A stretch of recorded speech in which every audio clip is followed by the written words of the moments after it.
हमारा आज का टॉपिक है इंसानी जिस्म का निज़ाम-ए-इंहिज़ाम।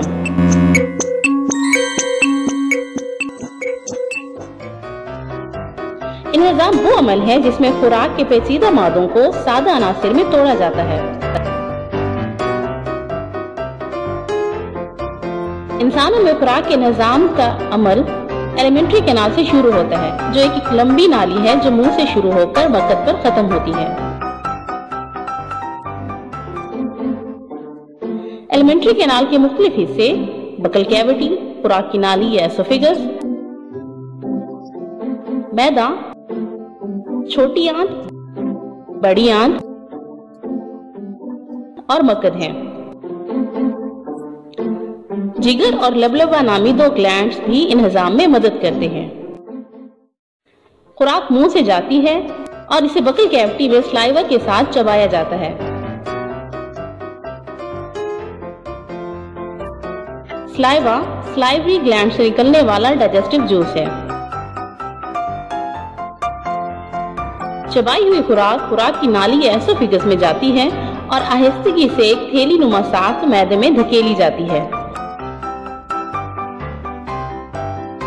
खुराक को मजीद तोड़ने के लिए इसे मैदे में धकेला जाता है।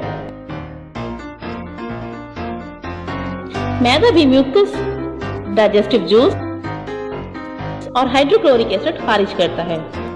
हाइड्रोक्लोरिक एसिड खुराक में मौजूद जरासीमों को मारता है और खाने को एसिडिक बनाता है। तब खुराक को एक कोलाई ट्यूब नुमा साख्त या छोटी आंत में भेज दिया जाता है। छोटी आंत लीवर और पेंक्रियास से सिक्रेशंस मौसूल करती है। जिगर बाइल जूस जबकि पेंक्रियास पेंक्रियाटिक जूस पैदा करता है।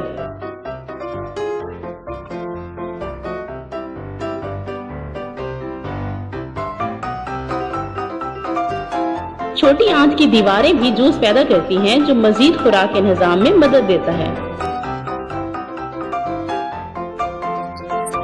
छोटी आंत के अंदर उंगली नुमा बाफ्तें पाई जाती हैं, जिन्हें वेलाई कहा जाता है।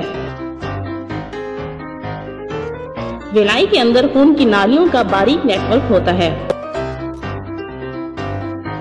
हजमशुदा खुराक इन खून की नालियों से गुजरती है। गैर हजमशुदा खुराक को बड़ी आंत की तरफ धकेला जाता है। ये छोटी आंत से मोटी होती है।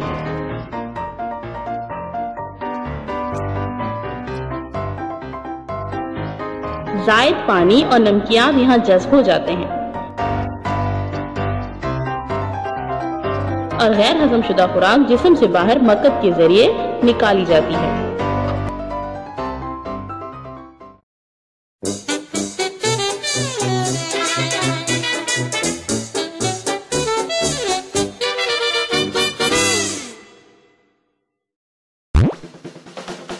For more educational videos, please visit www.facebook.com/skdkids or visit our YouTube channel Science Ki Duniya.